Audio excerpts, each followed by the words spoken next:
আজকে recipe mutton কষা। হলুদ, লবণ,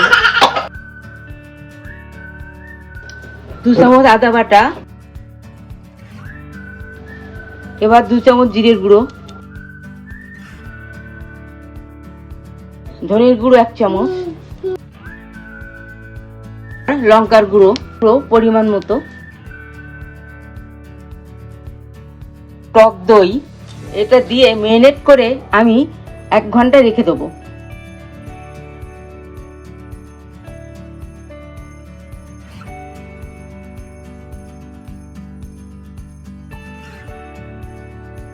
তেল গরম হয়ে গেছে, এলাচি আর দারচিনি আমি ফোড়ন দিচ্ছি।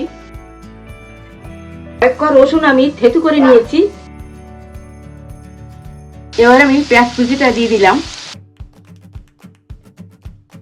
দেখুন পেঁয়াজটা আমার বাদামি মতো হয়ে এসেছে। দিলাম মাংসটা আমি ওর মধ্যেই দিয়ে দিচ্ছি।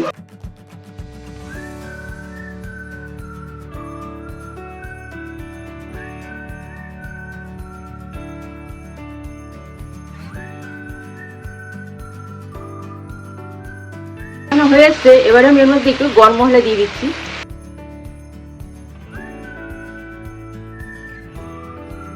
এবার আমি কুকারের মধ্যে জল দিয়ে, জলটা একটু গরম হলে কষা মাংসটা এর মধ্যে দিয়ে দেবো। জল আমার গরম হয়ে গেছে, এবার মাংসটা আমি দিয়ে দিচ্ছি ওর মধ্যে। দিয়ে আমি 20 মিনিট মতো ফোটাবো।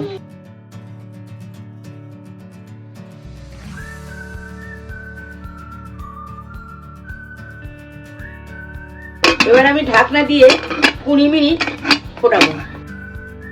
এবার কুকারে আমার 20 মিনিট হয়ে গেছে। এবার ঢাকনা নামিয়ে 10 মিনিট আবার আমি ফুটিয়ে নেব। কুকারে দিয়ে আমি 20 মিনিট সিদ্ধ করে নিয়েছি। এবার কড়াতে দিয়ে 10 মিনিট ফোটাবো। একটু গরম মশলা দিয়ে দিচ্ছি।